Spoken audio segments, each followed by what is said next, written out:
আসসালামু আলাইকুম ভিউয়ার্স, কেমন আছেন? আমাদের চ্যানেল পেজ থেকে শুভেচ্ছা। ভিউয়ার্স, আজকে আমরা ছুটির দিনে বাপ বেটা ঘুরতে যাব। আমরা আজকে কোথায় বেড়াতে যাব আমরা আগেই সিদ্ধান্ত নিয়েছি। দুই বাপ বেটা আমরা আজকে নগরবাড়ি পোর্টে বেড়াতে যাব। সবাই জানেন তো, নগরবাড়ি উত্তরবঙ্গের প্রবেশদ্বার ছিল এক সময়, এখনও আছে।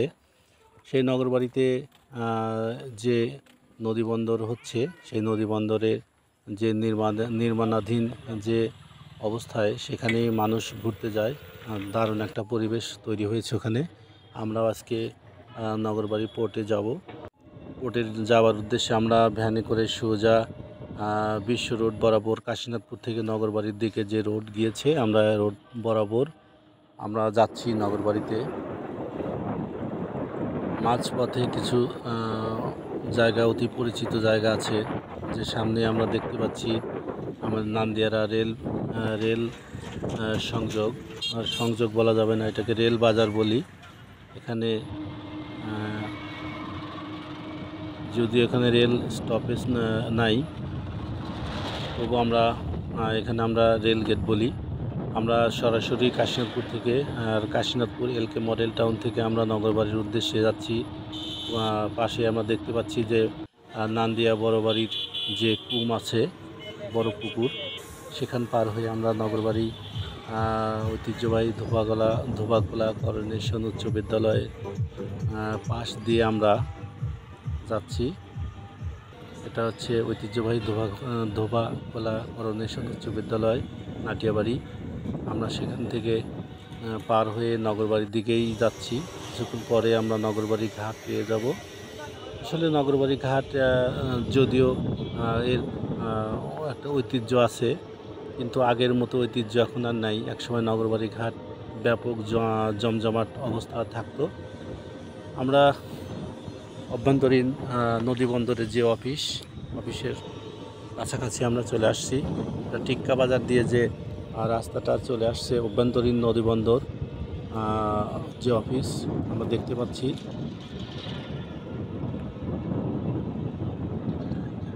অত্যন্ত চমৎকারভাবে তৈরি হচ্ছে এটা।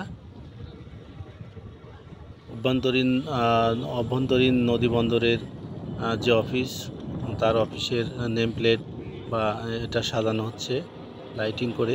পাশেই মেরিন একাডেমি, আমরা মেরিন একাডেমির কিছু অংশ দেখতে পাচ্ছি। সেখান থেকে আমরা আবার নগরবাড়ির দিকে, ওখান থেকে মন নিব একটু বামে মন নিলেই আমরা যে নগরবাড়ি ঘাটে যে SESDP মডেল হাই স্কুল নগরবাড়িতে যে স্থাপিত হয়েছে, অত্যন্ত চমৎকার সুন্দর মনোরম পরিবেশে নদীর ধারে বিদ্যালয়টির অবস্থান, এবং পাশেই যে আমাদের নদীবন্দর দ্য পোর্ট। আমরা পোর্টের কাছে এসে হাজির হয়েছি। এখন আমরা পোর্টের মধ্যেই আমরা ভ্যান নিয়ে ঢুকে পড়ব।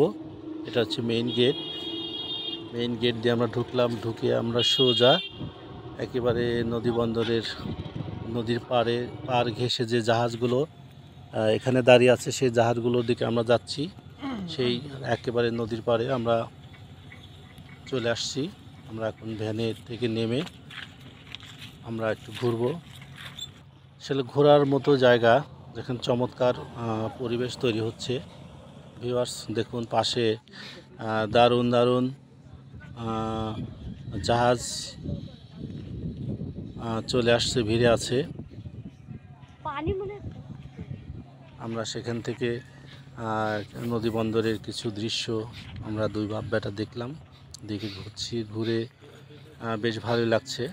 আসলে বিশাল এরিয়া মিলে এই নদীবন্দরটা অবস্থান করছে। আমার ছেলের অনেক কৌতূহল যে জাহাজগুলো কিভাবে আসে, কিভাবে যায়, জাহাজগুলো কেন ভিড়ে আছে এখানে, তার এইগুলো নিয়ে অনেক কৌতূহল। সেই কৌতূহলের আমি জবাব দিচ্ছি। তবে আজকের দিনটা বেশ ভালো লাগছে, যে বিকেলটা ছুটির দিন ছিল, ছুটির বিকেলটা বেশ আমরা বাবা ছেলে বেশ এনজয় করেছি।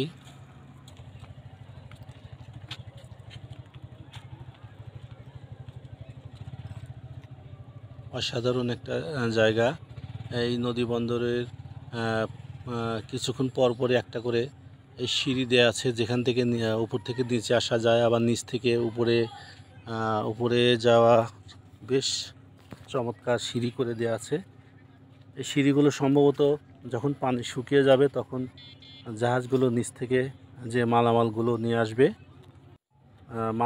নিয়ে আসবে হয়তো সেখান থেকে শ্রমিকেরা মাথায় করে এই সিঁড়ি দিয়ে উঠবে আমার ধারণা।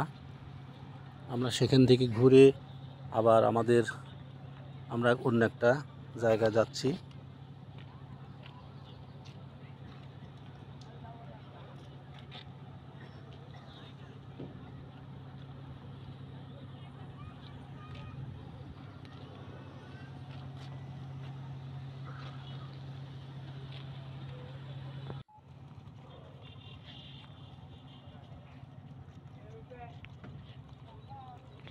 অসম্ভব রকমের সুন্দর দৃশ্য দেখতে পাচ্ছি ভিউয়ার্স।